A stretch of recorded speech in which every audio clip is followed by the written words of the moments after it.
Welcome to another edition of Catch a Memory Outdoors right here on WWBC 1510 AM. We appreciate you guys and gals tuning in every Saturday to see what's going on up and down the Space Coast, and we appreciate all of you guys and gals tuning in every Saturday to listen to the show. If you would like to get involved, we would love to hear from you. 321-632-1000 is our call-in line, and I'm Captain Jim Ross. For those of you that are new to the show, we appreciate you tuning in. Hopefully you will enjoy what's going on here. This segment of the show is brought to you by Blue Points Marina out at Port Canaveral, and we want to say thank you very much to that sponsor for being here for us for as long as they have. They've been a sponsor of this show for over 10 years now, and really want to say thank you to those guys for being there for us, keeping us on the air. Like I said, I'm Captain Jim Ross. It is Saturday, the 9th of March, and we have a lot to talk about because if any of you saw my social media post earlier in the week, you saw that the cobia bushes are blooming. And the cobia bushes, for those of you that don't know, are azaleas. Whenever the azaleas start blooming in the central part of Florida, that typically means that cobia are starting to show up off of our coast. And right on time, the flowers don't lie. Right on time, the cobia bush has predicted it, and those fish are starting to show up. So I was talking with Captain Blair Wiggins last week, actually through the week, and he was out a couple of times. Manta rays starting to show up around the Sebastian Inlet area, so that's always a good sign. Couple of cobia on them. And then, of course, out on the reefs. That's generally the first part of the season anymore in the last 5 to 7 years. The first part of the season, most of the fish are out on the reefs in the 60 to 70 foot, out to about 130 feet of water throughout Central Florida. And when you start looking from about Vero Beach up through Sebastian, up through Melbourne, up through Cocoa Beach, up to Port Canaveral, they're going to be generally in that 70 to 90-ish foot range. As you get a little farther to the north, the water inshore isn't quite as warm. So it takes that magic 68-degree temperature, basically, before we really start to see those fish. But as you get up towards Ponce Inlet, the waters against the coast are still in the lower to mid-60s. They haven't quite warmed up yet. And so you have to start looking at those reefs. And, yes, there are a few fish on their 70 to 90-foot reefs. But you're really going to find quite a few more fish out in, 90 to 130 feet of water out off of the Ponce Inlet area. So, anyway, the brown fish are around, and guys and gals are really getting excited about it. My special guest for this morning, is Captain Glyn Austin, and Glyn's just managed to roll in this morning. How you doing, buddy? It's good to see you, man. It's been a while. You too. Yeah, it is. Several months. I'm telling you. We're back. Well, you know what? It's a great time of the year. I was just talking about before you came in the studio, just talking about, hey, manta rays are starting to show up, cobia are starting to show up, the azaleas are blooming, and when I call them cobia bushes, and whenever those cobia bushes are blooming, it's time to go looking. Yeah, we've seen a couple of rays down by the inlet as well. Haven't found any fish on them, but we've seen a couple of rays. Well, it's a start. Well, and like I was just kind of explaining, early part of the season, a lot of times you don't see fish on the beaches as much because there isn't as much bait there just yet. Correct. The bait's still out sort of on the reefs and those 70 to 90 foot ranges, and that's where a lot of the guys are catching the fish right now and have been for a couple of weeks now. Yeah, we have had a lot of bait on the beach, but it's real tight on the beach, getting pulled in the inlet. There's not a lot of bait out, in that 100 yards, 200 yards off the beach. Yeah. But there's been a lot coming through the inlet lately. A lot of commercial bait guys in there looking for them. But it's been so rough, it's hard to get out every day. How has the beach renourishment affected you this year? I know it's got to have affected you. Oh, absolutely. I mean, when the water comes in the inlet and it's silt, it's not doing anybody any good. It's made for a tough bite all winter for a lot of the guys that just fish strictly the inlet. That along with the weather and everything too, Yeah. Been a good bite here or there, but not consistently at all. Well, and what's interesting is, on the years that we haven't had a beach renourishment project and all of that silt, dirt, whatever that is that they're dumping on the beach kind of gets washed out of the sand and the water gets clean again, then we get good fishing again. Yeah, but they're doing so much beach renourishment now. It's every year they're doing a project somewhere. Yeah. Okay, whether it's Vero, Melbourne Beach, Satellite Beach, wherever.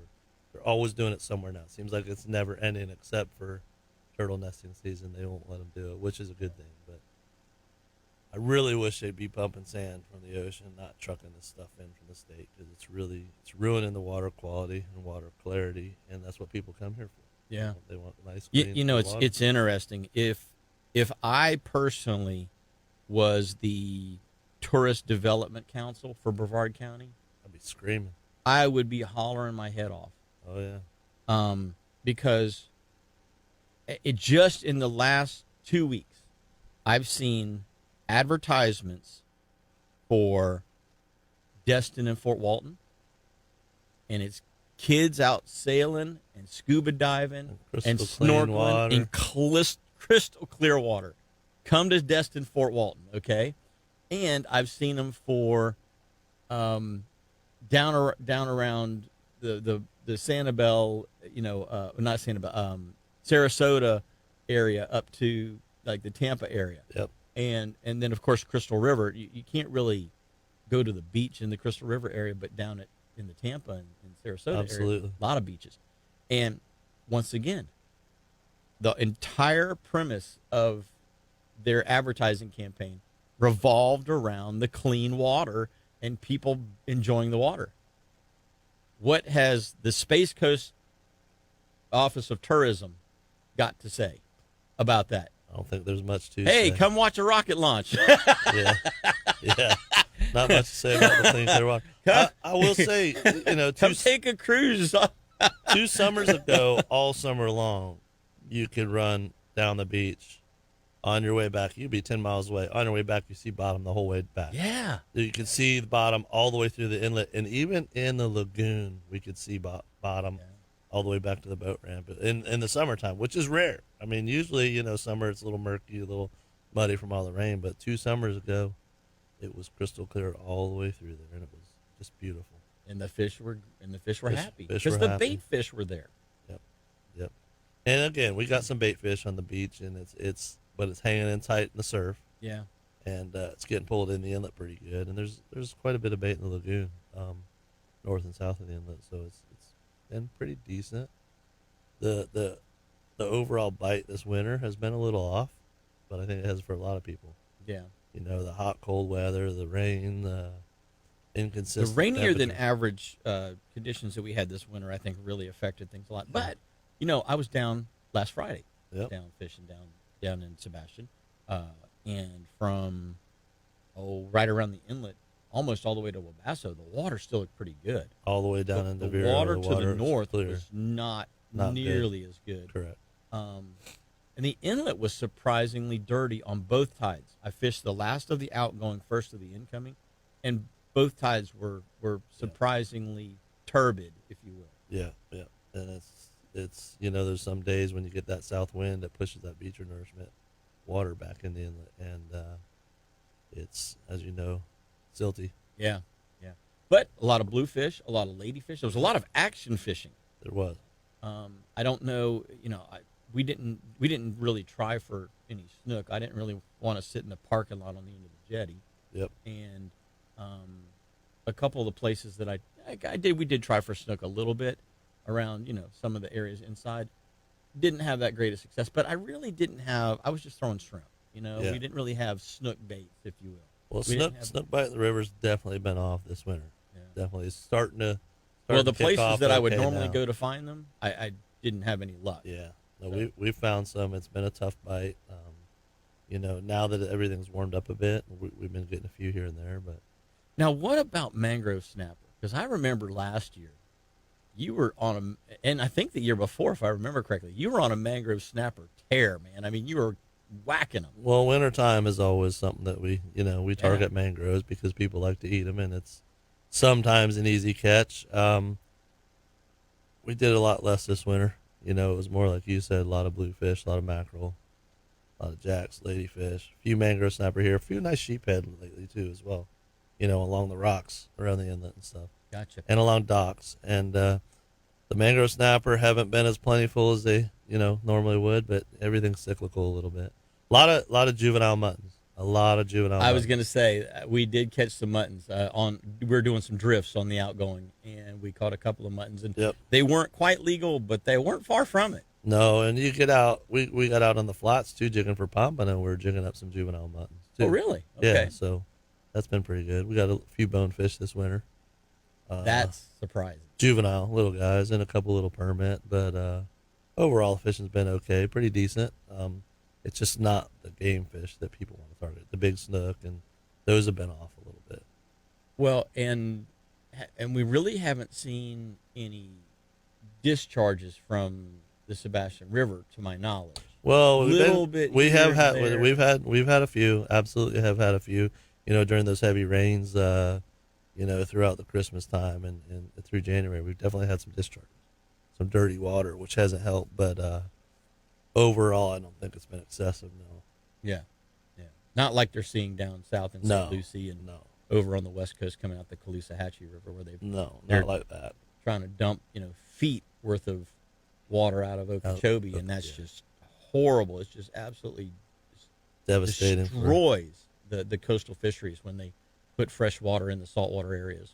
Yep, absolutely. But I mean, we get it for sure, but not nearly like they do. Not even close to what they do. Yeah, we're fortunate in that respect. Absolutely. Well, and they did in the Palm Bay area, they did a redirect, if you will, and they've channeled a lot of the water that was going into the lagoon system back to the west and putting it out into the St. Johns River marsh headwaters areas. Yep. And then letting it flow where it's supposed to flow, not where they've re-engineered it to flow. Yeah. And now that they've re-engineered the water flow and it's going back to the west, then it's gotten a lot better. It hasn't, but even this winter though, that water's still pretty dirty up there. North of the inlet, from when you go north up through Grant into Palm Bay, that water's pretty dirty. It's not as good as it could be. Not as good as it could be. Not as good as it has been in past years, of course, in the wintertime. And what's surprising to me is the area around Cocoa and Rockledge, for the most part, has been pretty clean. Yeah. Even up to Port St. John has been pretty clean. But when you get to that Port St. John, Titusville, dirty. Titusville just won't quit dumping poop into the river. That's horrible. I mean, if they'd quit dumping, if they'd quit taking their sewage discharge and pumping it in the river, that part of the river would clean up. Yeah. But they just won't stop it. That's amazing. It amazes me. It's how it's it can, sad. in this day and age, how they can still be doing that is beyond me.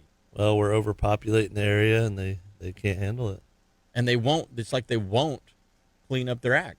I mean, the people signed. They had a referendum on the ballot that went. It was like 80%. I mean, majority of the people at Titusville said, yes, we want clean water. We want you to quit dumping poop into the lagoon system. And the city council, I don't know if they've done it yet, but as of 4 or 5 months ago, they still had not certified that election. That's amazing. I think it's these cities and places that do that, cheaper for them to pay the fine than it is to build more facilities to take care of it. And it's like, get a grant, build the facility, but you don't see them stopping their building. Nope. There's new subdivisions going up everywhere up in Titusville. Absolutely. And so it's like, why there's such a huge disconnect. We don't have the capacity to take care of the amount of sewage that we're receiving now, but yet we're going to add to the amount that we're receiving by building more and more and more subdivisions, but we're not going to upgrade our infrastructure. Yeah, that's horrible. It's a mess. It's a mess. But there's some good news on the horizon. So guess what? We're going to talk a little bit about that as we come back from this break. So don't go away. Captain Glyn Austin and myself, Jim Ross, are going to be right back after these messages. Well, good morning and welcome back. We appreciate you guys and gals tuning in every Saturday right here to Catch a Memory Outdoors. I'm Captain Jim Ross, and we're going to do this thing for the next couple of hours here that we call Catch a Memory. For those of you that are just tuning in, for those of you that have been listening to the first segment of the show, welcome back. We appreciate you tuning in and listening to what's going on. Captain Glyn Austin's in the studio with me this morning. We're just saying good morning to texting to the guys out here on the Facebook feed, saying good morning to you guys and gals out there. And we appreciate all of you guys and gals coming in and checking us out every Saturday.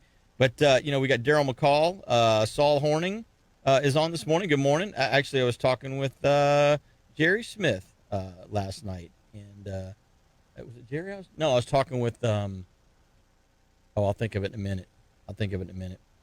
Anyway, he was saying that he'd been fishing with Saul lately, and they've been doing pretty good in the lagoon system. And they've been fishing, Cocoa Beach a lot. And that Cocoa Beach water's still looking pretty good. We haven't had a lot of, what you call, turbid water scenarios over in the Cocoa Beach area. And it's because, all that muck dredging that went on for a couple of years has gotten all of that excess nutrient out of the water. Man, that water over there is looking much better than it has quite in a years. bit. Oh, it has. Muck dredging is the number one way to effectively get nutrients out of the water system. It's more effective than anything else at getting that legacy muck out of there.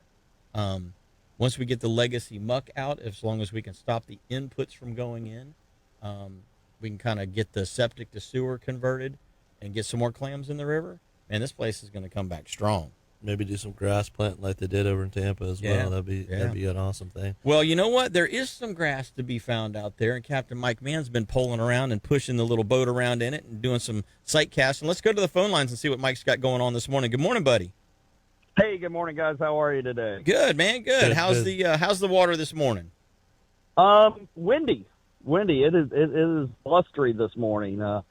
We got overcast skies and probably 20 knot winds, but put one nice black drum into the boat already, and hoping to ease up a few more of these guys, and may switch over and try and either do some trout or snapper fishing for the morning trip. And then I don't know what we're going to do this afternoon, but this whole week has been interesting fishing because I don't think we've had the same wind direction or the same wind level more than 8 hours.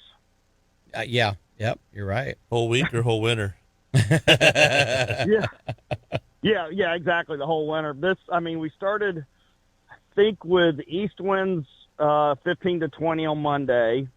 Then it went south winds, or maybe north winds on Tuesday. Then Wednesday it was back around. You name it, I've fished it. I've been offshore this week. I had a great offshore bite, and then, you can't get back out there now. I think we end up limiting out on on snapper lanes and mangroves with 22-inch kicker lane snapper, which we were happy to put in the boat. Nice one. Yeah. Just, had to go a little further out than what I've been doing just because that water's starting to warm up. The water on the beach here was 67 when I came in the day before yesterday, so it's probably getting to cobia time. Well, we were talking about that at the beginning of the show. The cobia bush in my next door neighbor's yard is blooming. It's in full bloom right now. I actually went over and picked my mom up, and we went to the Skeeter Beaters event last night up in North Cocoa, and I noticed that there's 2 azalea bushes on her street, and they are just absolutely in full plume, if you will. They are budded out big time. And flowered out big time, and that's the sign. Cobia are here. Yep. So it's time to get out there and do some cobia fishing. Yeah, now if we could just get cooperative weather. Well, and I saw we were supposed to have like mid-40s one day next week. Really? Yeah. I haven't looked at the next week. It may be week after next. I was looking at this today. I know there's supposed to be mid-40s at night come up once. Up here anyway. It's 80, 88 today, and then I think tomorrow the high is 72. Gotcha. Well, we do have a cold front pushing through today that I know is supposed to bring some rain, scattered rain showers, maybe some thunderstorms later in the afternoon, and supposed to clear out supposedly by tomorrow morning, which I hope so, because we're going to try and my cousin's coming down from North Carolina, and he has convinced me that we need to go to the Gator Nationals. And fun. So we're going to go over and do that. And I was just thinking to myself, I haven't been to a drag race since I was a young kid. I think CA's been there. I think he's there right now. Is he? Okay. Yep. I just saw something where CA posted that he was over there, so that'll be fun to run into Yeah, him. might run into him. Yeah, it's kind of interesting. I mean, day before yesterday, it was slow calm. Yesterday, we had east winds at 20 and 25. Today, it's southwest winds. Tomorrow, there's rain, and I think we're northwest winds. And then we're supposed to do an offshore trip on Monday. I don't know if that's going to happen now. Well, it's one of those. It's almost like playing spin the bottle, or spin the wheel. It's like what's it going to land on next? Maybe that. What direction is the wind coming from today? Yeah, maybe that west wind will help them get offshore. It might. Yeah, not when it's that strong, though. I think it's supposed to be fairly strong. So, Mike, you were talking. You had a good lane snapper bite. What depths are you finding those fish in? I was in 72 feet for those guys, and that was Wednesday. We moved out to about 72 feet, and the secret we found was shrimp on a knocker rig or a chicken rig, shrimp with a little bit of squid on the outside, holding the shrimp on. Right. And right. that seemed to be the magic bullet for the lanes and the mangroves. I think our biggest mangrove was only, 16, 17, or 18 inches, which is still, it's a fine mangrove.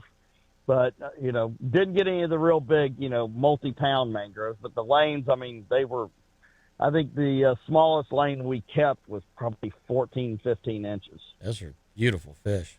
Yeah. Yeah, and tasty too. Tasty fish. So we were just kind of talking about, we've had some Sebastian typically has relatively clean water conditions, and this year been dirtier than normal, both inside in the lagoon and out on the beaches, because they've had a lot of beach renourishment issues or projects going on, and they're just taking dirt from the mainland and just dumping dirt on the beach instead of pumping sand from the ocean back up onto the beach, like you would think would be any rational person would think would be the right thing to do. But apparently there's not enough of those guys and gals out there right now. So we're bringing dirt from the central part of the state and dumping it on the beach. So it's creating turbid conditions, and it's slowed the bite down. But I know that you have mentioned all winter long that you've had pretty darn good water conditions up in the northern Indian River, northern Mosquito Lagoon, central and northern Mosquito Lagoon, and then up in the inlet area. So is that, I mean, you guys don't have any kind of beach renourishment issues, it doesn't seem like, going on right now. No, we're not having any problem with that. I mean, they're doing, basically, the main thing they've been doing on our beach is they've been replacing all the seawalls because they just got wrecked, over the last 2 years from storms. So that's the main thing they've been doing. Beach renourishment really hasn't been. Our beaches haven't been washed out too bad. But what we are having, I mean, we've still got fairly clear water in the lagoon. We've got good grass popping up. The one big thing I'm seeing is because we've had this constant wind shift is, it gets a little stirred up on one shoreline, then it switches. So you're constantly chasing that clean water. And it's not like it's not clean or clear. It's just a little cloudy. And that may not necessarily be a bad thing, especially if you're trying to catch, trout. They tend to not like that super clean water. Yeah, they don't want to eat in that super clean water. That's for sure. Yeah, they like it a little bit more messed up, and the trout bite still hasn't been great. I mean, I got a couple this week. I'm hoping that's going to start turning on and getting better. The problem is your patterns, there's no big pattern to stay with. You got to reinvent a pattern every day. Yeah. But we've had that most of the winter between the hot and the cold. We've had that pretty much all winter. So what are you going to do? You fish what the weather gives you, and been fortunate enough where I got enough years of experience where I can usually pull. I'm a rabbit hat puller. There you go. You're probably like the rest of us that have been around a while. You go from spot to spot. Yeah, you got more. You go down your list, and once one starts working out, then you start going down the list of spots that are similar to that one. And, Yep. Sometimes that works, sometimes it doesn't. And, right. That's what we're doing right now. There's no visibility because it's overcast and 20-plus winds. So we're just moving down. I'm hitting this spot. Hope we'll get a couple here. Next, we'll go try the next spot that's similar to this and see what happens. Mike, I know that you and I, Glyn as well, we use a lot of soft plastics, straight tails, paddle tails, that sort of thing this time of the year. But with that grass starting to come back in the Northern Lagoon, and it being much better conditions than what we've seen in the previous 5 or 6 years, I'm almost thinking it's time to go back to the old faithful, the Johnson Silver Minnow weedless gold spoon. Yeah. Yeah. You know, the little 1/8 ounce size, or maybe it's in gold, maybe in black.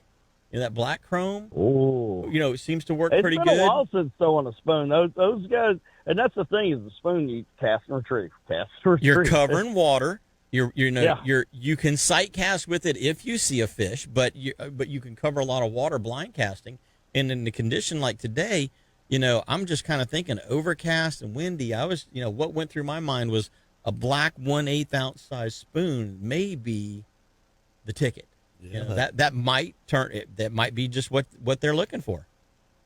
Just covering some water, and that's it. And that's what's, I mean, we've got 76-degree water temperature in the lagoon right now. So after today, I mean, if we get any sun peeking out at all, I mean, it's going to be bumping the 80-degree mark by the end of the day would be my guess. And in August, when I had upper 70s and low 80-degree water in here, or not August, but in October and November, we were throwing, it was paddle tail time. And I think if we'd thrown a spoon, we probably could have done just as well. I personally, growing up as a bass fisherman, I never threw spoons. So it's one of those things where you guys, and anybody who was raised in Florida, you were raised on the Johnson spoons full of crocodiles and all that. Yeah. And being a bass fisherman from Georgia, it was rubber worms. Yep. You know, you learned how to throw a rubber worm was your first experience with bass fishing, and then you worked your way to top water and spinner baits and all of that. So for me, I know how effective they are, but I don't have the confidence in it that I do in like a paddle tail. And with the grass starting to pop up, I like to rig the paddle tails weedless. Right. That way you can cover plenty of water, you can stop it, and it holds scent a little bit better, I think. You know, you put a little Pro-Cure on the inside belly of some of those soft plastics, and man, it's got all the characteristics of a live bait. You don't have to replace it except for all the puffer fish. Exactly. Well, that's kind of what I was thinking. Take out the puffer fish. Take that gold out. weedless spoon or that black, you know, Johnson Silver Minnow, either in gold or black, and put just a little tiny piece of fish bite on the back of it to give it just a little scent. Yeah. And you know what? I'm just thinking. Might be money. I'm thinking out loud here. I believe there's going to be some of those on my boat come this week. I got to go dig my spoon box out of the garage and get it back in the boat again, because I have a feeling that might just be the ticket. And I'll tell you what, I'm starting to notice a lot more bait fish moving on top. So I'm hoping with me seeing that it's time to start breaking out the top water. Get the skitter walks out. That's been my theory get too. The skitters out. Get the skitter walks out. Start covering some water, and make it happen. Well, buddy, we're up against our next break. How does somebody get a hold of you if they want to jump on board with Captain Mike Mann?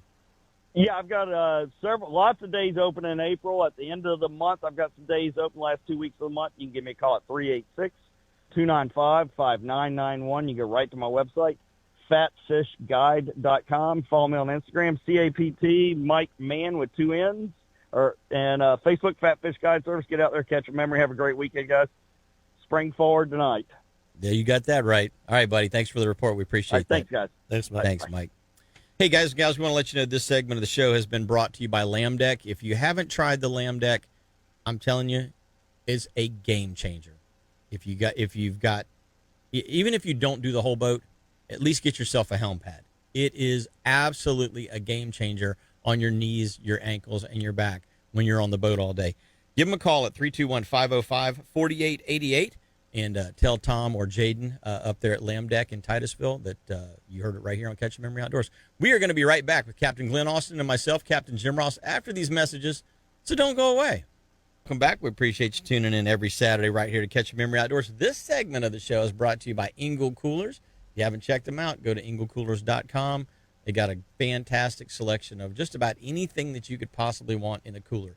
Hard-sided coolers, soft-sided coolers, backpack coolers, dry boxes, tumblers, lunch boxes, lunch boxes. You name it, they've got it. Or ammo boxes. You know, that's one of the things that the dry boxes work really well for is ammo boxes.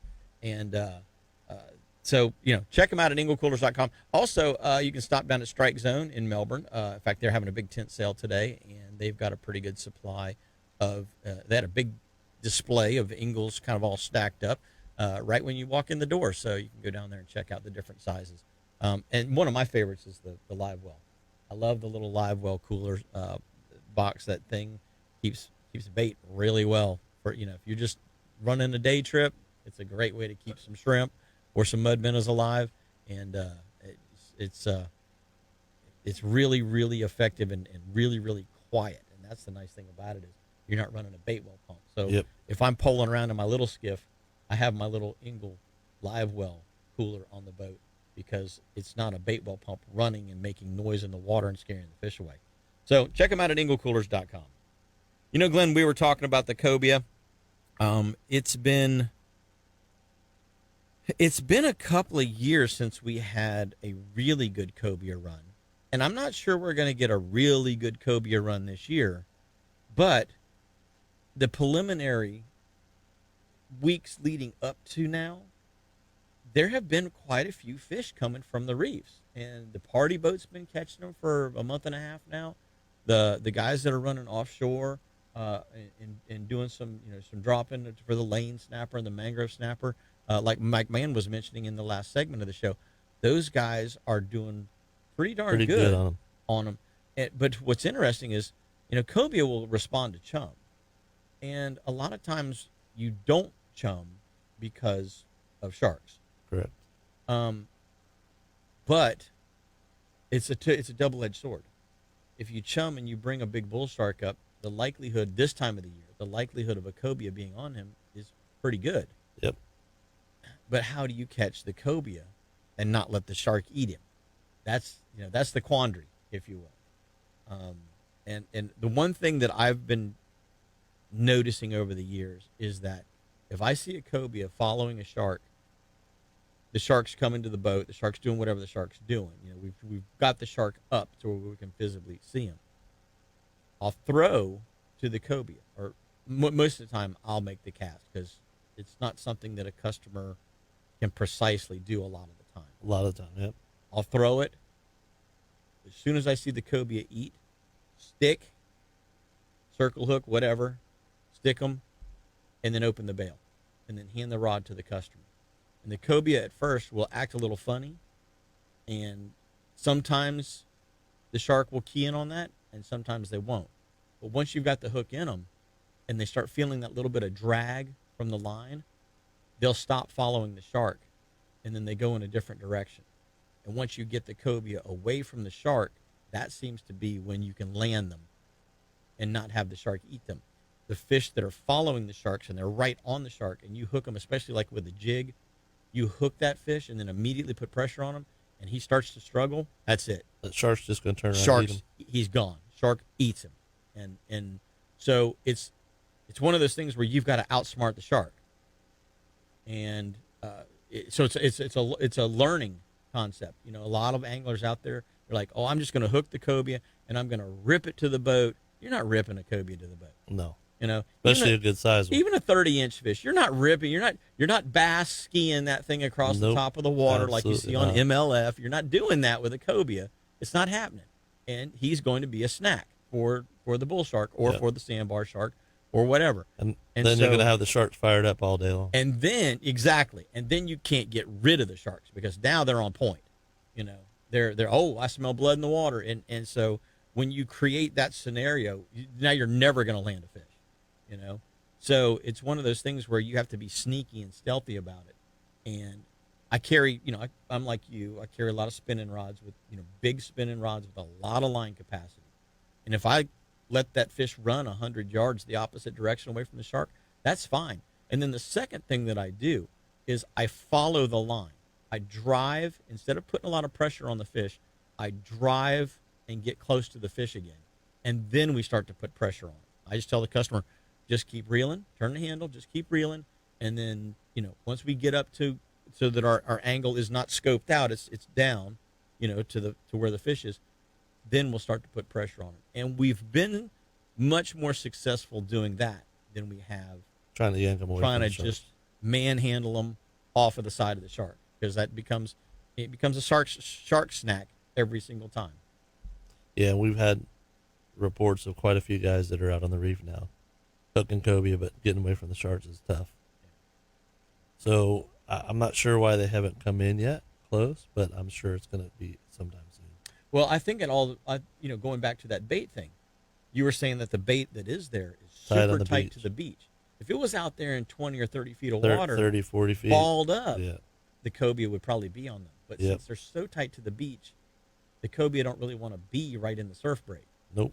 And so I think that's why we're not seeing them inshore yet. And the other thing, going back to the manta rays, you were mentioning manta rays earlier in the week. Now, the cobia will follow the manta rays and try and pick off various types of bait that the manta ray happens to swim by or stir up. What about calico crabs? Have you seen any crabs this year? Been a few here and there, not a bunch. Not a bunch. Okay. Yeah, a lot of crabbers out there. A couple days ago, we saw a couple floating through the inlet. Mm-hmm. Just not many at all. So they might start soon. Get a decent flush going. I mean, we're close to it for sure.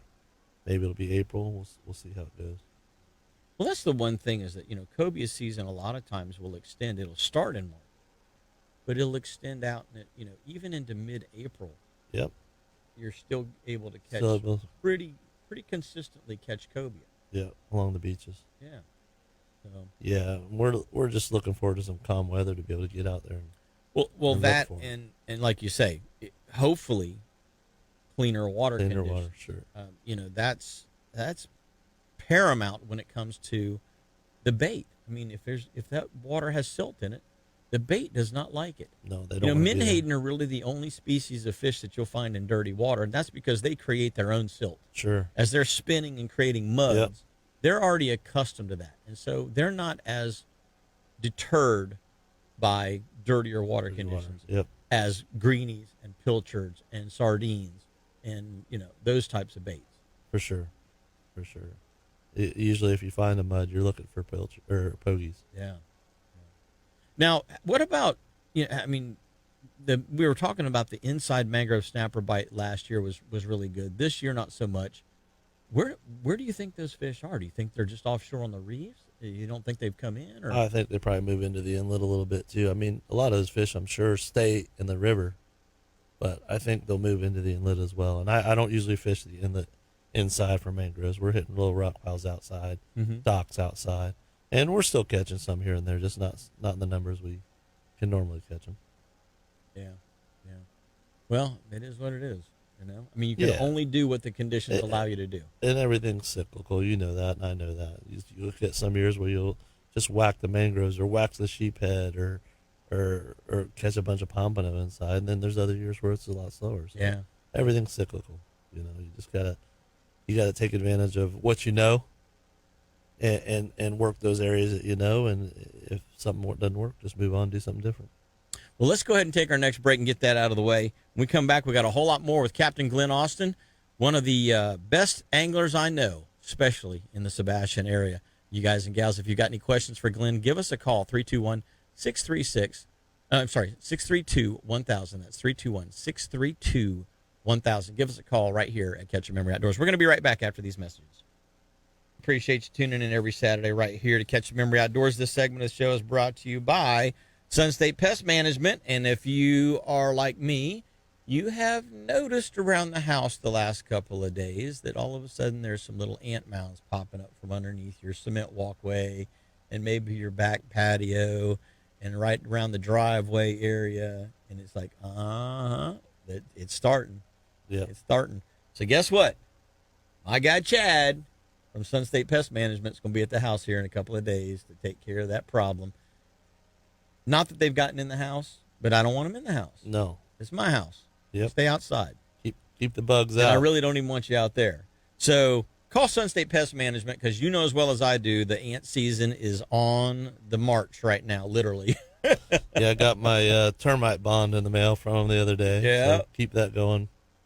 You gotta keep it going. Yeah, you know what? That's something that we don't really think about down here is termites.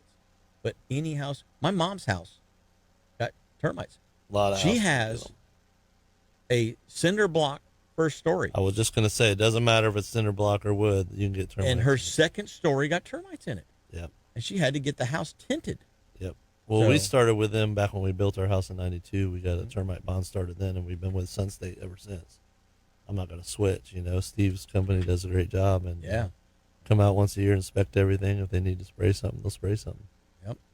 So it's one of those things that it's worth giving them a call and having them come out and do an inspection, and especially if you notice that you've got issues. The other thing this time of the year is the little German cockroaches, not the palmetto bugs, but those little German roaches. You start seeing them showing up in different places. I've never really had them in my house, but when I'm going and just doing things, out in the woods, whatever it is, I'm starting to see a lot more of them popping up here and there. When we were out shooting the other day, we were moving some stuff around. I've got some metal sheeting, and it got blown around in one of the storms, and so we were moving it on the property we have. We were moving it and stacking it back up, and I was noticing that it's woods. There's no structures there, but there's roaches there. Yep. So they are starting to show up as well. So anyway, if you have any kind of pest management issue that you need taken care of, give Steve and the guys over at Sun State Pest Management a call and let them come check you out. Get you tightened up, that's for sure. Hey, I want to say good morning for some of those guys out there. Todd Vaughn's on this morning. Frank Witten's on with us. Richard Lovis is on with us this morning. James Nelson. Butch Finnegan, good morning, sir. Hopefully you're feeling good today. Jordan Acosta. Tricia Gaines is on. Tino Villaverde is on this morning. You know what? Tino's going to be on in a couple of weeks, and he's always a big time on the show because the guy's done so many different things. He's kind of like the most interesting man in the world, if you will. He spear dives, he bow hunts. That's awesome. Does all kinds of different things, and just a neat guy. So, but what I was going to say is, if you guys and gals need a bow tuned up, right now is the time to do it. Don't wait until the beginning of next season. Get your stuff tuned up now, because you shot it all during the fall, you shot it all during bow season, and then into the winter, and now it's springtime. Time to go get it tuned up. Randy Rainey's on with us this morning. John Kipp, good morning, sir. A lot of other people out there. Just want to say good morning to everybody. Bo Bergeron wants to know are those spoons that we were talking about with Captain Mike Mann on sale at Strike Zone? I'm sure they are. It's the I'm gonna actually post the type of spoon that it is. I'm not sponsored by them. In fact, I need to call them and see if I can get some sponsorship. There you go. But Johnson, is it S-O-N or S-E-N? S-O-N. S-O-N. Johnson, silver, minnow in gold or black finish. 1/8 ounce size. It's a pure fishing company now. Oh, okay. Well, then we know people. Yep. I need to make a phone call then. There's your sponsorship. Yeah, we know people. 1/8 ounce size. Actually, or the 1/4. The 1/4s can be good too. But I like if you're throwing into the wind, you might want to go with a 1/4. I like up in the Mosquito Lagoon, that 1/8 ounce size to me has caught more fish. Now here's the problem with that spoon. The weak link in the whole scenario, the whole equation, is the hook on the 1/8 ounce spoon. Because you know as well as I do, that 18-inch, that 24-inch, even that 27-inch redfish is going to eat that 1/8 ounce spoon. But so is that 40-incher. And that's where our drag comes into play, Jim. And so you have to play that fish, maybe even a little more than what you want to play that fish. But that Johnson Silver Minnow spoon's good spoon. And I've thrown Aqua Dream spoons in the past too. And I personally like the Aqua Dream spoons in sunny conditions. I don't really like them in cloudy conditions. Even the black colored one, the blade size is different and the blade shape is different.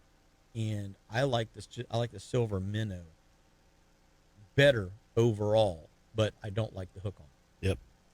As much. Going to hook size, I'll switch gears a little bit because you kind of triggered something for me there. Right. going hook size, we had the big black drum in the lagoon all last winter, and in the spring this time of year.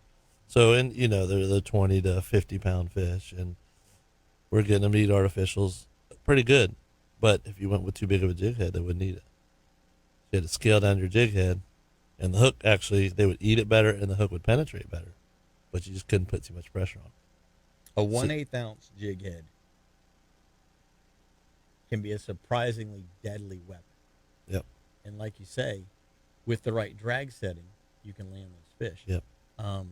We landed one last year. It was 38.8 pounds on a 4-pound test. Because somebody from Chris's daughter.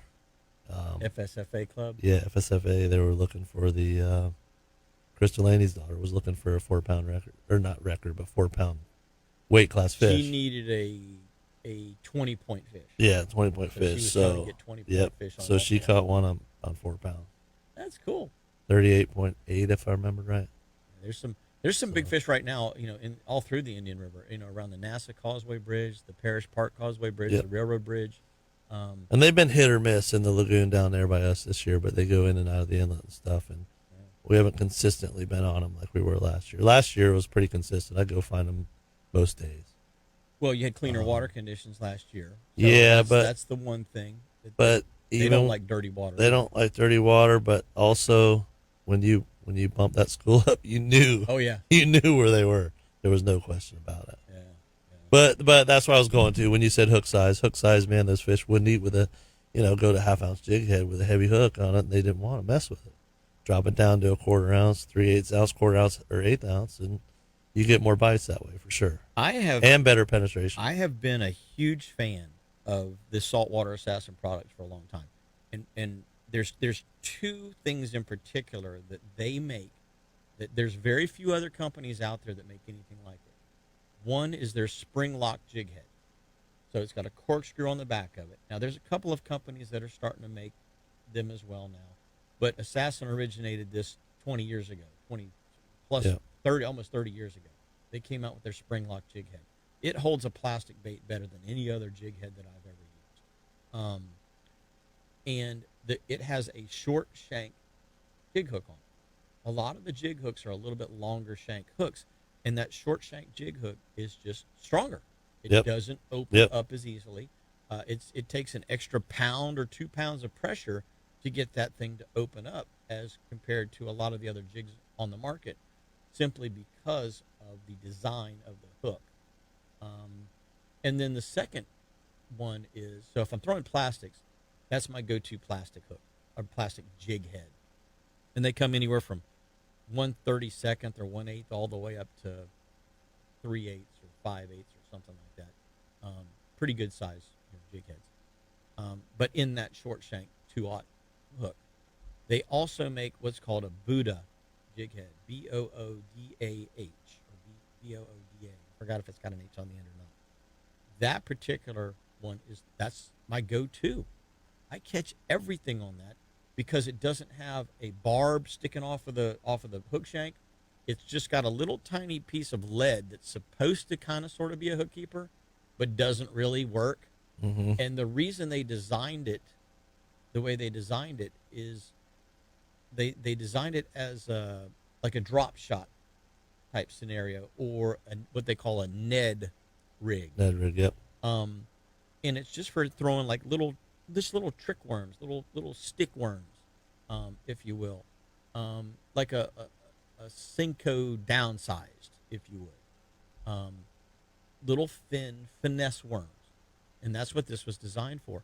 But because it doesn't have the barbs and it doesn't have the corkscrew on it, the spring on it that holds the plastic, the bait that when you put it in a bait, a shrimp, you put it in a mud minnow, you put it in a finger mullet, whatever it happens to be, it doesn't get kind of cocked and crossed up in the bait and make it spin as easily.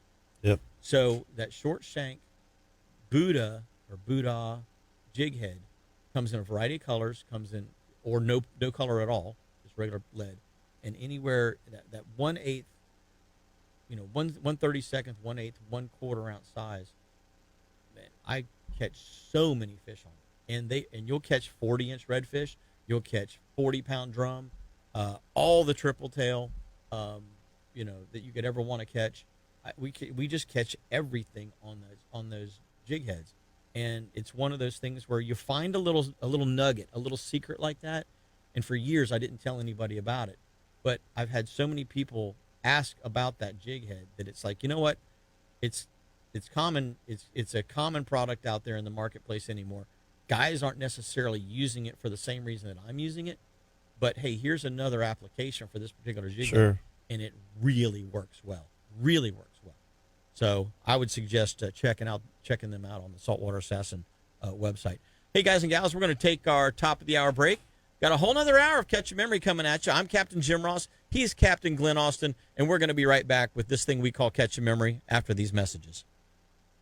Appreciate you guys and gals out there on the Facebook feed watching us as well. And remember, you can go to Captain Jim Ross on YouTube and go to my channel there, and you can always watch some of the old episodes there. In fact, my web guy, Andrew Cameron from Next Fish, is actually putting some of our 2- and 3-year-old product from back when we first started the Facebook feed, putting those on the Captain Jim Ross YouTube channel as well. So you guys can go back and watch or listen, whichever you prefer. You can listen on the WWBC website or go to Catch a Memory Outdoors and click on the archive tab, or just go to YouTube and watch the ones that you missed. So anyway, we appreciate you guys and gals going back and checking out some of those older segments or older episodes of the show. We were talking, Glyn, during the break. I'm as if I didn't have enough to do in my day, right? I've now decided that I need to do something else. So I've been making bullets. That's pretty awesome. I borrowed some molds from the FSFA, and I was making some egg sinkers for myself. And a friend says, hey, you can cast, bullets with lead too. And so I've been casting 9mm bullets with the melted lead. And so I've been buying powder and buying primers and, all of that kind of stuff that goes along with that. And it's a really neat thing to be able to do. And here's one of the things that I don't really know what I'm doing. I'm under the tutelage of somebody that does. Okay. Sure. But I had a box of, as an example, we loaded some 223 5.56. Okay. I've got my gun shoots either. And, so I bought some 223 55 grain 223, and I bought some 75 or 77 grain. It's actually 224, which is kind of weird. One number higher than the actual caliber of the gun, but I don't know how that whole thing works. I still haven't figured that out. But anyway, long story short, I bought some 75 or 77 grain hollow points, and the idea behind it was, plinking, you just send some 55 grains downrange and bring the steel with it. But in a hog hunting type scenario, like I've been doing a little bit of, 77 grain is going to have a lot more impact. And that hollow point obviously is going to make more impact than an FMJ, which is just, you shoot something with an FMJ and you heard it, but it just basically blows right through it. And puts a smaller hole in there. Yeah. You want that bullet to expand out. I want expansion. I want all the energy dump to happen within the animal if possible, not passed through the animal. Yep. And so the hollow point, 70-ish grain, we're loading those up next. But here's the thing. So I'm shooting the same ammo that I've been shooting for a while, and I really haven't been happy with it, but I bought 1,000 rounds of it because the price was right. Sure. Okay. So I'm shooting this no-name, generic 5.56, 223/5.56 ammo. You're ringing the steel, you're bing, bing, bing. Occasionally you get a flyer left, a flyer right, whatever it happens to be. And I'm not shooting with a scope, okay? I'm not shooting with I shouldn't say I'm not shooting with a scope. I'm not shooting with a 3x9 or, or whatever type. Typical scope where you're shooting crosshairs and you can dial up or dial down. I'm shooting a red dot at 100 yards. Well, there's no precision in a red dot at 100 yards. There just isn't. Sure. Okay. You're on the target. You're covering the target. Yes. But are you splitting, hairs at 100 yards? No, not with a red dot. The MOA is too big on that thing. So I've got a red dot that I'm just shooting. And as long as I'm hitting a target, about the size of a typical bottle, a typical spray bottle, 4 or 5 inches wide by 8 inches tall at 100 yards with the red dot, I feel like I'm doing pretty good. Yeah, it's not bad. So here's the thing. I'm shooting the 223 generic stuff that I've been shooting forever. And you put 10 rounds down range and you hit 7 of them. 3 of them you missed. And you're like, well, that kind of sucked. Now, I'm just shooting a very small, it's a little groundhog pop-up target. It's on a spring. So you shoot it and it kind of falls back and then it stands back up. I'm not shooting, Mickey Mouse ear, sure, style plates or something like that that are bigger. It's a small target. I'm of the school aim small, miss small. And so if you're throwing bullets downrange at a small target, if you miss it, hey, you miss it. But if you hit it, hey, now you're becoming a better shot. Sure. Is the way I look at it. So, shooting the generic stuff, going back to that, 6 or 7 out of 10 on steel. I shoot some American Eagle, 8 out of 10 on steel. A little better. I had bought, 400 or 500 round boxes of that. Shot through 100 rounds of that downrange. Switched over to the stuff that we just reloaded, or the hand loads that we made. 10 on 10. I was absolutely shocked at going from the first box to the second box and then to the third, option. Box. How much tighter my grouping got. Them and Pat and our producer Paul says, "What do you account for that?" I don't know. I would say consistency in the load. I think is what's not. That's not running through a production line. You're hand loading every one of them. You are hand loading the exact same amount of grains of powder every single time, and it's not 2 or 3 grains hot or 2 or 3 grains light or whatever it happens to be. And the consistency with the hand loads, I'm just really, really, I'm surprised about, but I'm happy with that. I'm shooting better with these hand loads. So now, going back to, I borrowed some molds from the FSFA to make egg sinkers with, because I had some lead and stuff that we melted down. Well, now I'm making these 9mm, projectiles to load. So that's the next process. Is I'm going to see, okay, I've got a box of this, and then here's my hand loads, and see if that same thing occurs. Now, it's not quite as easy to determine because you're not on a bench, on a rest, that sort of scenario. I could set up a little shooting bag, and set the gun on the shooting bag, I guess. But if you're free-handed, it's going to be a little bit more difficult. But it's fun to do.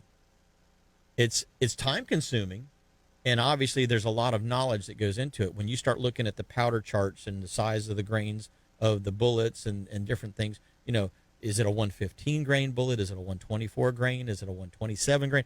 So each grain of bullet needs a different powder grain amount to drive it at a certain velocity. So it's pretty interesting. It's like going back to science class again. And I always liked science class. English, not so much. But science I liked, Yep. So it's really, really been an interesting learning experience. And it's one of those things, it's just something that's fun to do because it's almost like, with a bow and arrow. Okay, well, let's try this, this setup and see how it shoots. Or let's try this grain weight arrow and see how it shoots at 20, 30, 40 yards. There's experimentation going on in there, and you're refining it all at the same time. And to me, it's just a lot of fun. I've really enjoyed that. So, yeah, it's really cool. I cast a lot of my own weights too, split shots and stuff. So it's interesting. It's nice to do it yourself because everything's going to be the same. Yeah, quality's going to be there. I think is the main thing. Doing the bullets, I've never experimented with that. Of course, it's a lot of work, as you know, to make those bullets. So it's a lot of work, and luckily you're under the tutelage of somebody that's done it for a while, and that's probably why you get a lot of consistency because he's probably tried a bunch of different things, and like you said, he's very precise with all his measurements of everything. He counts every little grain of powder, because when you think of powder, you think of like talcum powder, almost. Like gunpowder. Back like when you're shooting a muzzle loader, but it's not. It's like little grains of rice almost, or sand or something. It's pretty neat. So anyway, just having a lot of fun, doing the reload and stuff. Yeah. And then obviously, the funner part is to go out and pull the trigger, make the gun go bang. That's the fun part, is to get it out get it out on the range and do some shooting. Sure. So lots of really cool stuff that I've been able to do over the winter time that I haven't been able to do in other winters. And we've had plenty of weather that's plenty of rain, allowed us to do what we want to do. Plenty of rain and 30-mile-an-hour winds.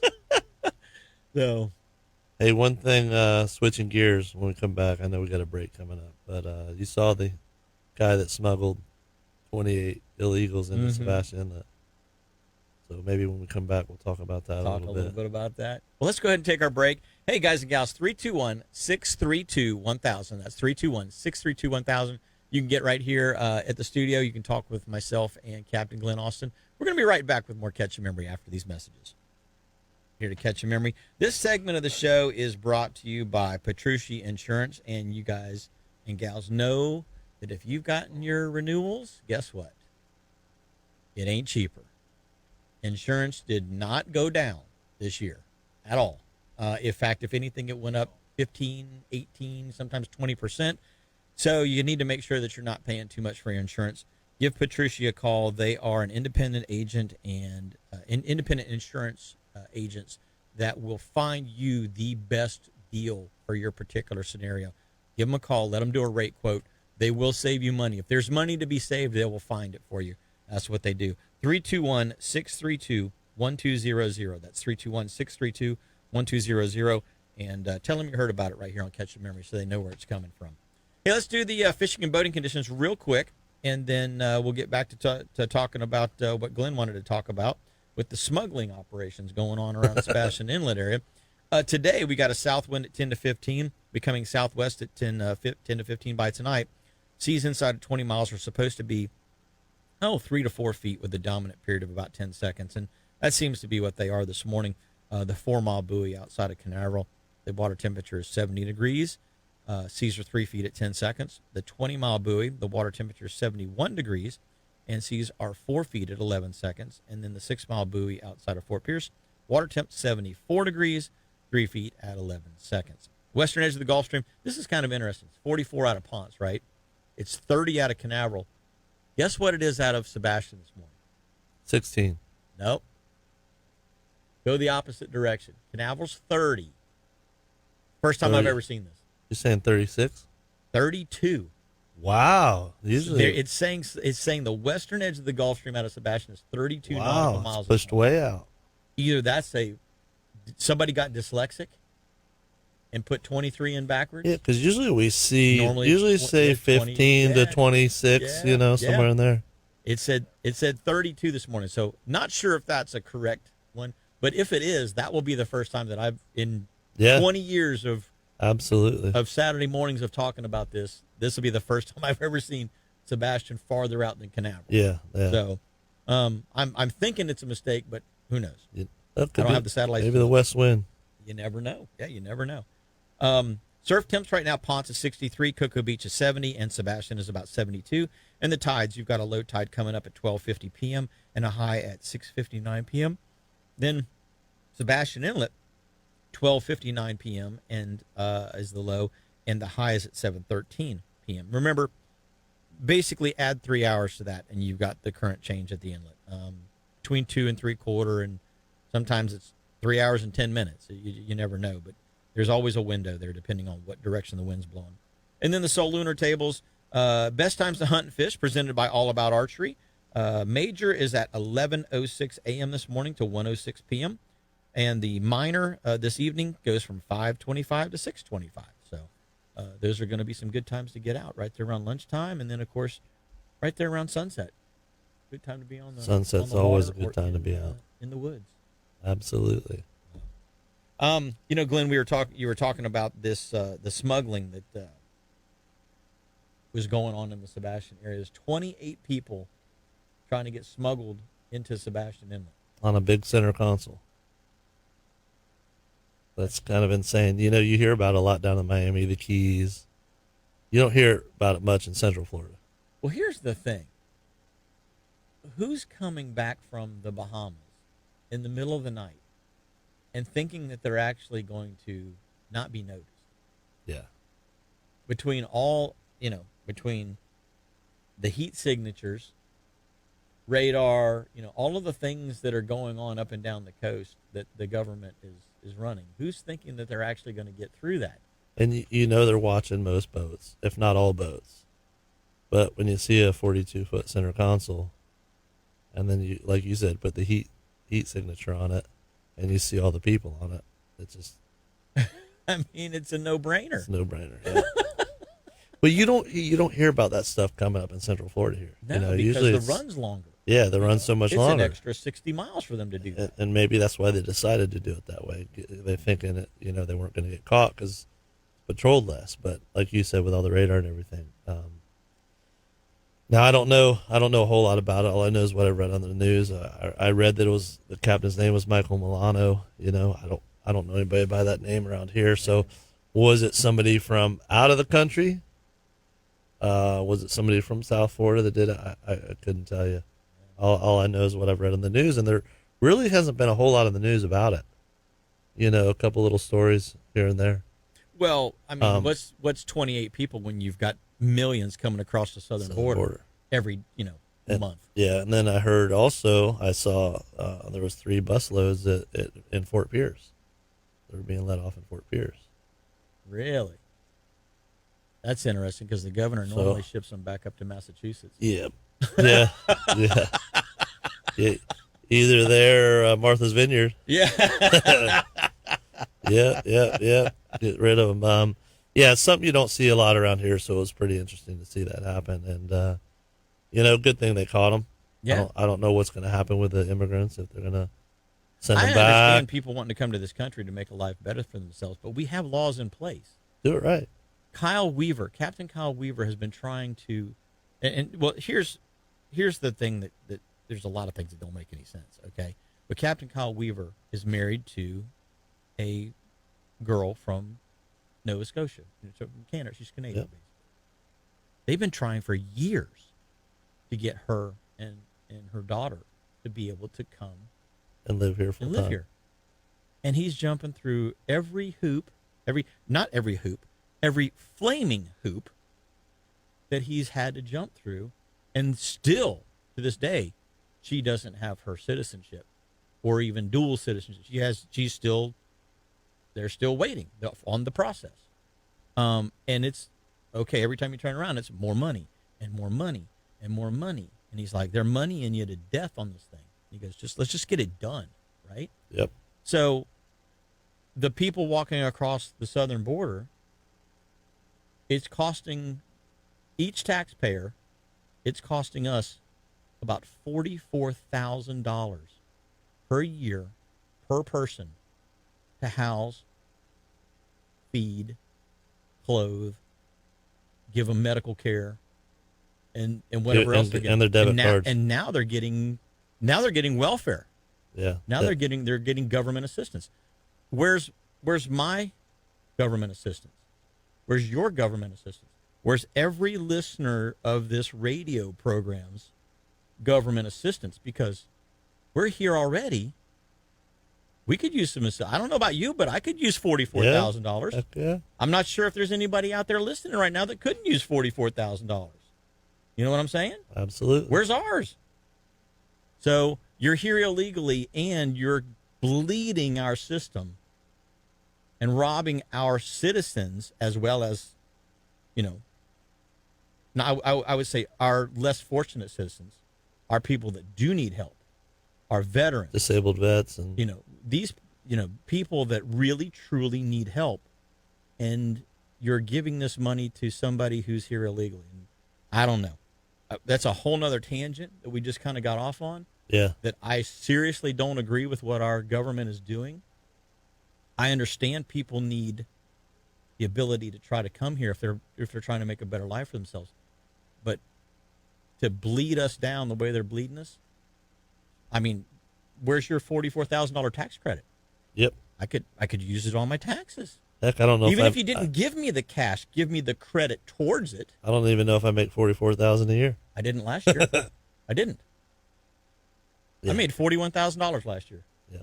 Yeah, after taxes, after all of my expenses, my net income for my personal income was $41,000 a year.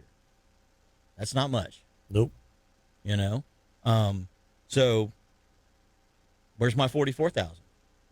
Where's your 44,000? It's a pretty interesting scenario. Yeah, it is. That people that want to come here but have no physical means of doing anything. And the other thing is this: those areas where they're taking refugees to, they're displacing citizens of the United States. Absolutely. They're putting them in schools. They're putting them in halls. They're putting them in community centers. They're buying hotels and putting them up in hotels. So it's really crazy, all of the things that you see going on with that particular scenario. Sure. So, like you say, 28 people got caught. What do they do with them? Yeah. Give them a card and a cell phone and say, here's your medical and here's your, you can stay here. And, oh, by the way, here's some clothing and 3 meals a day. yeah, 3 square meals. I don't know. I don't know what the answer is to that, but it's kind of an odd one. And I kind of got off on the kind of a political tangent there. Didn't really want to, but sorry, that's just the way I feel. And if you don't, if you think it's okay, what's going on? I don't know what to say. Yeah. I don't know, because I just leave it there. I just thought it was odd that it happened, and then the next day seeing those C-130s just fly up and down the lagoon all day, back and forth, back and forth. Just check. I was wondering if they're just checking for more people. See if anybody got out and was swimming or on an island or something. Yep. Well, guys and gals, we're going to take our next break. When we come back, we got a whole lot more catching memories, so don't go away. We're going to be back after this message. If you guys and gals haven't checked this product out, this one is a really neat little product. It's they call it Boat Guard, okay? Boat Guard can be put on basically anything on your boat. The metal, the vinyl, the fiberglass. It's basically a speed detailer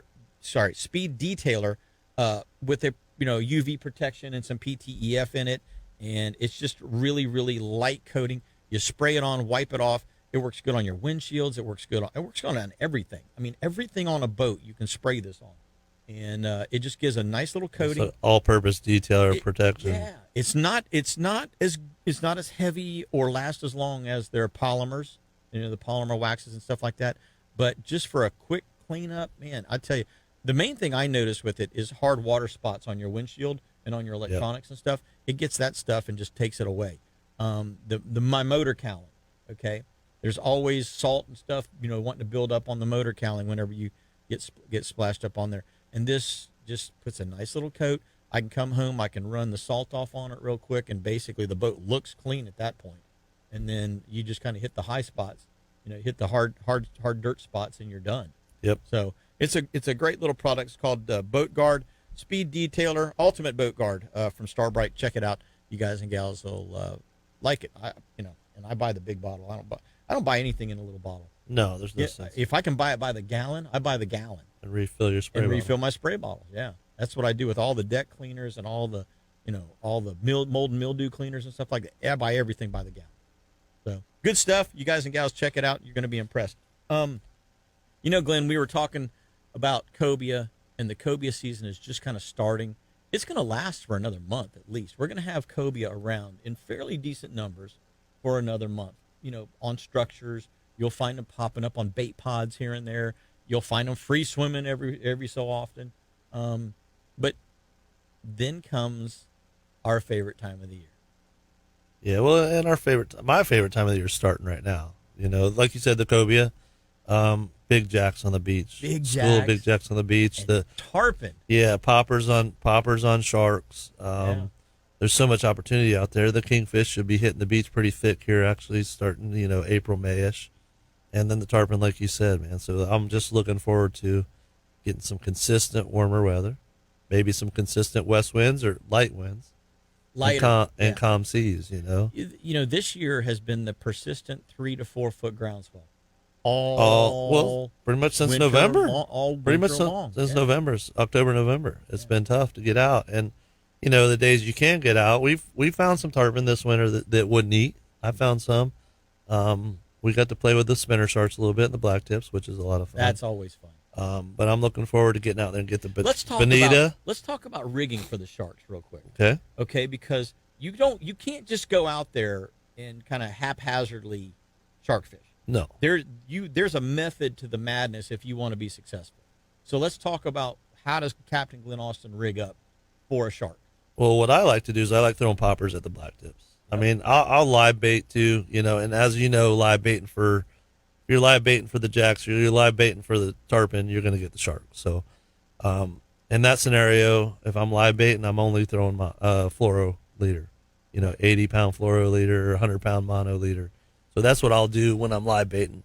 But I personally would rather throw poppers at them. Watching one of those black tips, anything from a 30 to a 70-pound black tip, watch them explode on a poppers.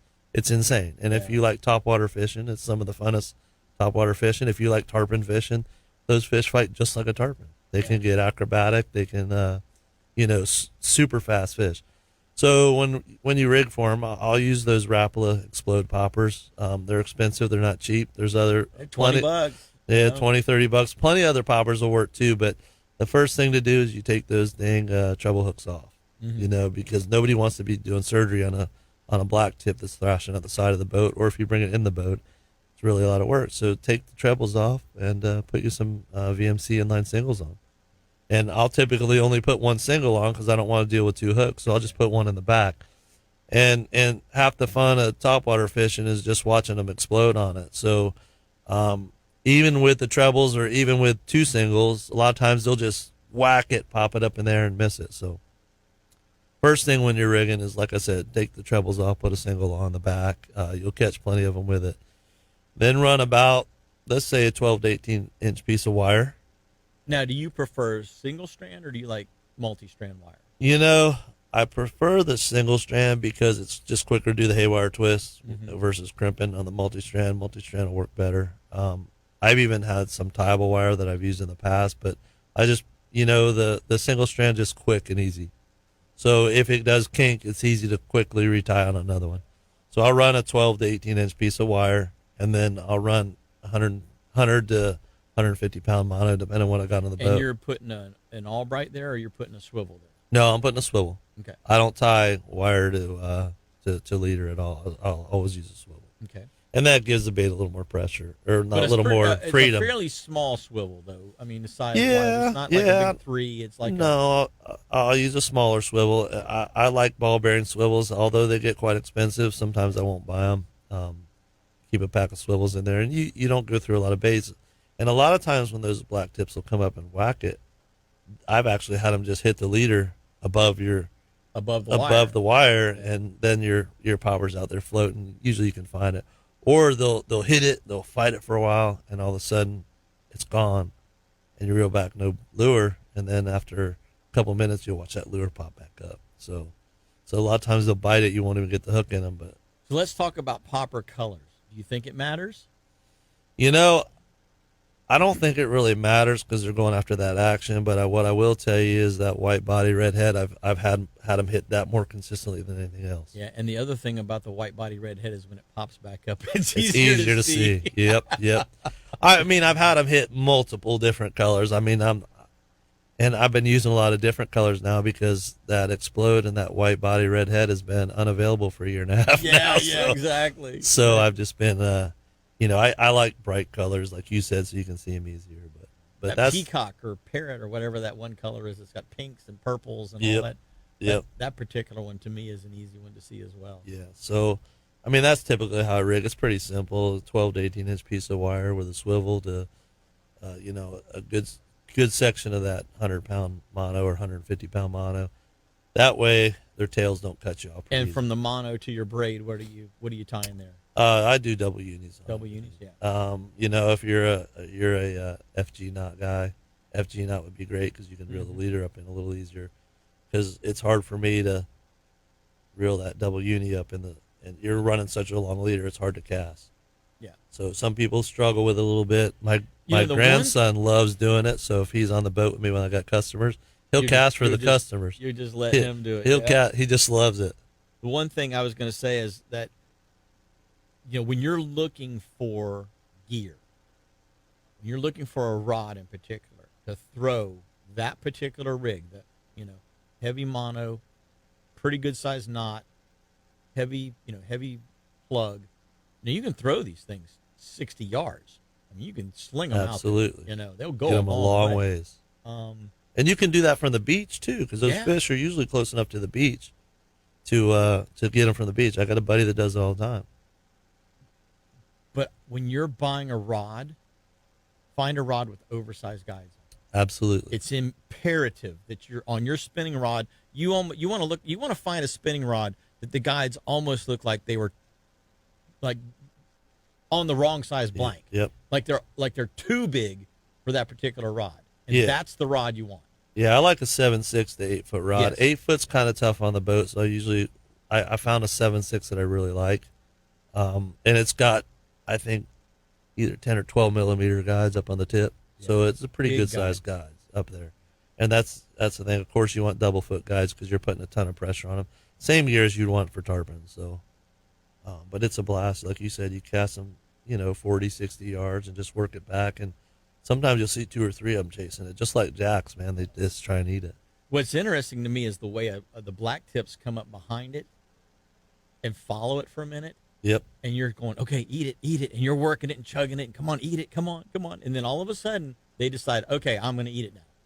And it's so fast that you can't even hardly react to it. They strike at such a quick speed.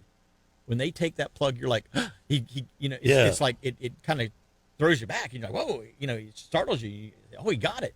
And then you're trying to play catch up. You're reeling your butt off trying to play catch up to get that slack so that you can get a little bit of a hook set on it before he does spit it. Yep, absolutely.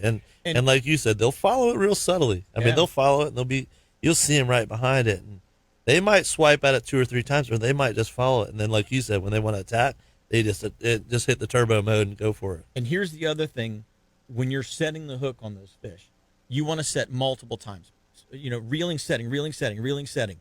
And because they can bite it so hard that you can't get the hook to slide and engage in their mouth. Yeah, because they're just holding the lure and you think they're hooked. Yeah, and you think they're hooked, and then they open their mouth and let it go. So multiple hook sets, 4, 5, 6 hook sets, as you're reeling and jigging and reeling and jigging, just continue to try to make sure that you're setting that hook. And if you're going to bring them in the boat, I suggest you leave your dog at home. I had an experience with one of my customers. I've got Rottweilers. Yes, and my 115-pound Rottweiler, actually, I had him tied up, but I left the leash a little too long. He actually reached over the side of the boat, grabbed the black tip, about a 60-pound black tip by himself, picked it up, set it in the boat, and then grabbed him by the head and thrashed it around. I was like scared to death he was going to lose his leg. Yeah.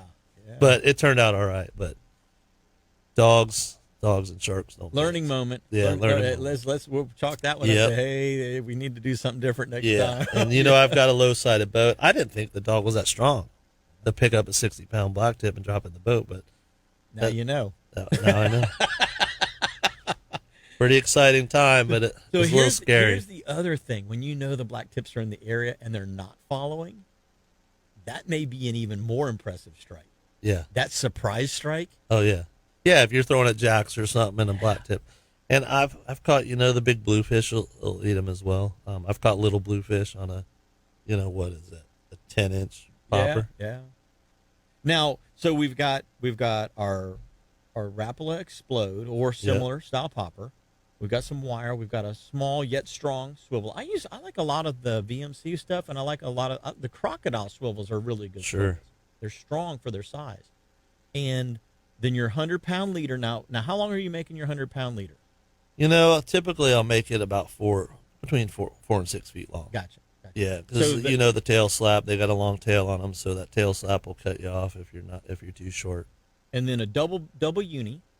Yep. And you're taking your braid to your mono leader with the double uni, Do you double the wraps up on the braid side? Yeah, what I'll do is I'll do a spider hitch for about 18 inches on my braid Okay. to give a little more braid to tie to, So, because that 100-pound leader, is pretty thick. So I'll double my 50-pound braid up. So I got twice the thickness of the braid to tie And you're to. using 50-pound braid on a 7/6 to 8-foot rod. And Yep. what reel are you typically 8 to 10,000. I use the Saragosas. So. Good, solid reels. Yep. That's the one thing you cannot scrimp. If you're buying spinning reels to go do this kind of thing with tarpon fish, even snapper fish. Yeah, snapper. That size rod and reel combo is capable, but you cannot buy. You can't scrimp. No. You can't buy not at some, all. $70 or $80 or $100 reel. You're not. Yeah. It's not going to.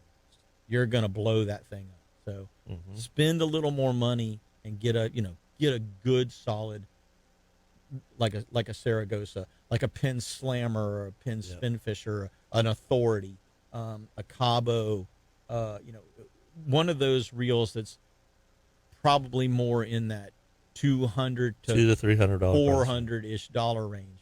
Yeah. And it may sound like a lot of money, but in the long run, it's well worth it. It really is, because you're not going to blow the thing up. Exactly. I've blown up a lot of. I've tried to, save $1 and get a little bit lesser reel, and it never turns out good. Well, and I've had my Saragosas, a couple of my Saragosas that I do this with. I've had them for 2-3 years. Mm-hmm. As long as you send them back and get them serviced at least once a year. I just spent $500 at Kells Rod and Reel getting reel serviced. Yep. That because the one of those reels is $300 or $400. I sent in 6 reels and got a $500 service. Yeah, but if you had to buy those reels, you'd be looking at $1,500, $1,800. More. Yeah. Yeah. $1,800 or more. So to me, it's well worth it. Well, guys and gals, we're going to take our last break of the day. Captain Glyn Austin and myself are going to be right back with the wrap up. So don't go away. Catch your memories coming right. You got to go. Tent sale. Tent sales going on at Strike Zone. They have some of their items that they've got up to 70% off. So, coming into fishing season, if you will, big trout, big snook, cobia showing up, king mackerel, sharks, tarpon, whatever it is, you better get ready. And today is the day to do it because the sale's going on. I'm going to get down there a little bit later on myself and pick up a couple things that I need. But you guys and gals, if you haven't been, treat yourself. Run down there today and check it out because you're going to be impressed. They've got a lot of really good stuff at really inexpensive prices. And they've got a lot of really good stuff that they actually have in stock, which is, these days, that's the hardest part. It's not necessarily, okay, what's the cost on it? It's, can I even get it? So. Yeah, they've got a huge inventory. They've got a huge inventory. Yeah, so stop down to Strike Zone in Melbourne and check them out. I think you guys and gals will really, really like what you see down there. And the nice thing about fishing, is that when you go into a place like Strike Zone, if you don't know what you need, somebody there can help you. Yep. They'll say, hey, you need this, this, this, and this. As an example, you need a Captain Glyn shark and tarpon rig. Okay? Stop in a Strike Zone and say, hey, I need a rod that's got oversized guides on it. I need this size line. I need this kind of leader. I need this particular lure. They'll help you find them there, and you can pick them out and get it all put together and spooled up and out the door and ready to go. Yeah, a lot of that hard to find stuff, you'll find it there versus some other places won't have some of the hard to find stuff. Cause even some of the big box stores, I go in and I see empty pegs and I'm just like, wow, it's not as bad as it was a year and a half ago, but everybody's still playing catch up. Yeah, playing catch up. It's still not great as far as availability goes. But the Strike Zone is normally pretty well stocked. Sure. Yeah, they order so much at one time. You were talking, Glenn, about making split shots, and one of your little kind of secrets, if you will, one of your little guide things, one of those little things that you pull out of your captain's bag of tricks is split shots. And you were saying that you make them yourself. Do you mind if we talk a little bit about that? Yeah, absolutely. Because it's made you a much better, that particular item has made you a better angler in certain scenarios. So let's kind of talk about that a little bit. When we fish the inlet is primarily when I would use them. I'll use them sometimes off the beach, and I'll definitely use them out on the reef. So I make split shots, 1/2 ounce, 3/4 ounce, 1 ounce, and I actually had, before anybody realized I was doing it, I had to make an 1.5 ounce and 2 ounce. In a split shot. In a split shot. A crimpable Split shot that's removable. So typically in the inlet, we're going to use 1/2 ounce to 1 ounce, depending on the current, what's going on. If you're anchored at the jetty, you can usually get away with 1/2 to 3/4, unless you're out on the tide line. If you're out on the tide line, you might need out 1 ounce, 1.5. Yeah. So instead of crimping on an ounce and 1/2 ounce, I would crimp on 1.5 ounces. Now, the trouble with those bigger split shots is if you're not using 40-pound leader or above, they don't hold very well. So on 30-pound, they can only the gap in the teeth in them will only crimp down onto a certain size. Yeah, so you have to use a little thicker. Once you get over 40-pound leader, usually the 1.5 and the 2 ounce will work. And I started using those out on the reef too when we get on that reef at 60 feet, and even sometimes at 90 feet if the current wasn't too bad, I would just put the split shot on, and still productive, still works well. And how far? So what types of bait fish are you typically using in conjunction with that rig? Typically you're using at the inlet pilchers, croakers, pinfish, pigfish, those type of baits. Of course, shrimp is a much lighter bait, so you don't need as heavy of a weight because current's not gonna drag it as easy. And it can't swim. It can't swim with as easily. Exactly. So, because this time of year, shrimp's really good in the inlet for a lot of guys. You see all the guys on the jetty dropping shrimp and walking down the jetty with it, just kind of letting it flow with the current. Mm-hmm. And you got to figure out that scenario you're going to use it for too. If you're going to do that type of thing where you're going to let it drift with the current, of course you're going to use a lighter weight. You're going to get, you want it to stay in place when you're anchored. You want a heavier weight. So there's you got to keep, of course, so many different sizes on. But typically now I don't do the jetty thing much anymore because it's just been so crowded the last 3 years or so with all the new guides and trying to do that. All the people. Everybody wants to catch snook, and we understand that. So, but I get a lot of customers that tell me, I don't want to sit in a crowd of people, a crowd of boats. You're tangling with people in other boats. You're tangling with the guys in the jetty. And the other thing is, you got to give the guys in the jetty respect. They're not in a boat. They don't have it. So you're going to go anchor in front of these guys and tangle up constantly all day. It's just, to me, it's not as fun anymore. If there's nobody out there, or the boats are kind of light, it's one thing. But when you get 10 to 15 boats out there, it gets kind of ridiculous. So I'll still drift the inlet quite a bit, incoming tide for the redfish, and we'll catch snook that way at times, not always, but we'll still drift. So we'll use the split shots in that scenario for sure. Yeah. So one of the other things that I use when I fish at the inlet is you can get hung up. The whole bottom of the inlet's rock. Yep. Right. The whole place is rock.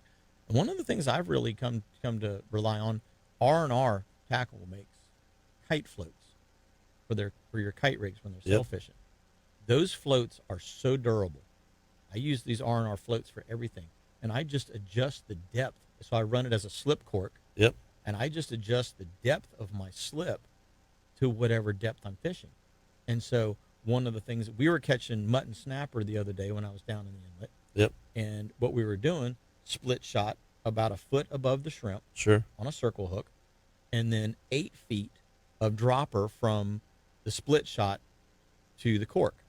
Nice. So as you're going through the current, it's got a little bit of an offset to it. You're in about 6 or 7 feet of water for the most part from the T-dock to the catwalk, basically, to the bridge. On that south side, it's 5, 6, 7 feet of water, and you keep the shrimp right in the zone. Sure. It's without snagging the bottom. Without snagging the bottom. It's getting it up, and then the second that the cork stops, it immediately, Yep. It's either on, it's hung something, or normally if it's sitting there and it just goes down slowly like that, it's hung. Or if it goes ploop and it's like gone, you're like, oh, fish got it. Fish on. So it's a great strike indicator, sure, as well. And that visual reconfirmation or confirmation for the client is really beneficial, I find. Sure. And we were catching, like you were saying in the beginning of the show, a lot of muttons in the inlet. Now, they weren't quite legal size, but they were, up to, we got them up to about 16 and a half inches. They make for great photos. And, and catch and they're super fun to catch. Yeah. And that same scenario works well with triple tail too. Exactly. I use You're a slip float with a split shot down there, and that's good because. And going back to the inlet, you got to have that bait close to the bottom. If you're not on the bottom or close to the bottom, you're not going to get bit. So you got to figure out what weight works best for you if you're drifting, so that you can keep it just off the bottom, or maybe bounce the bottom every once in a while. Because, like I said, if you're up in the water column, you're going to get hit by bluefish or jacks. Bluefish, jacks, and Spanish. You're not going to get the redfish that you're looking for, or the snook you're looking for. And I mean, we've caught obviously Goliaths in there. You Sure. catch little gags, little blacks. Yeah, and I've caught keeper gags in there too. Yeah. Once in a It's while, you just- get lucky and yeah, they once stay in a out of the while, rock. exactly. Yep. So it's it really helps because they're quick and easy. If you don't have enough weight on, you just pinch it, throw another one on.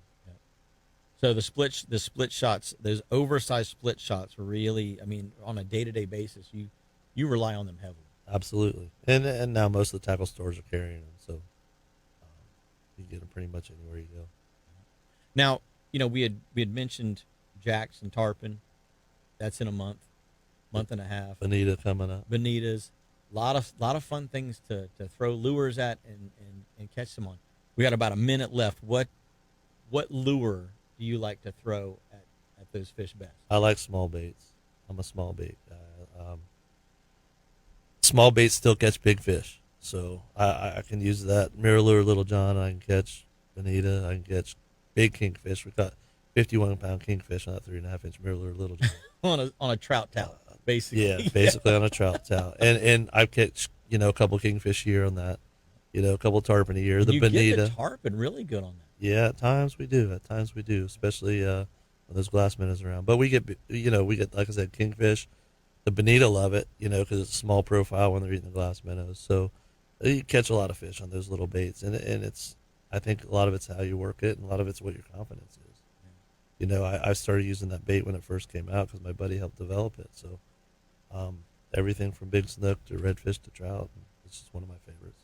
Yeah, I tell you what, I am so ready for some change in the weather, for some springtime to come on, and Absolutely, it's coming. Yeah, those azaleas do not lie. Those cobia bushes do not lie. So, guys and gals, hopefully you've enjoyed the show. Glenn, if somebody wants to get a hold of you and go do some fishing, how do they get a hold of the best guide in Sebastian Inlet? They can get me at 321-863-8085 or go to the website goingcoastalcharters.com and Facebook as well, Sebastian Inshore Fishing / Going Coastal Charters. So we're pretty much all those places. Easy to find. Captain Glyn Austin. Well, guys and gals, hopefully you've enjoyed this segment, and hopefully you've enjoyed this whole show. We appreciate Captain Glyn coming in this morning. And until next week, do exactly what I'm going to do. Get out there and catch yourselves a memory.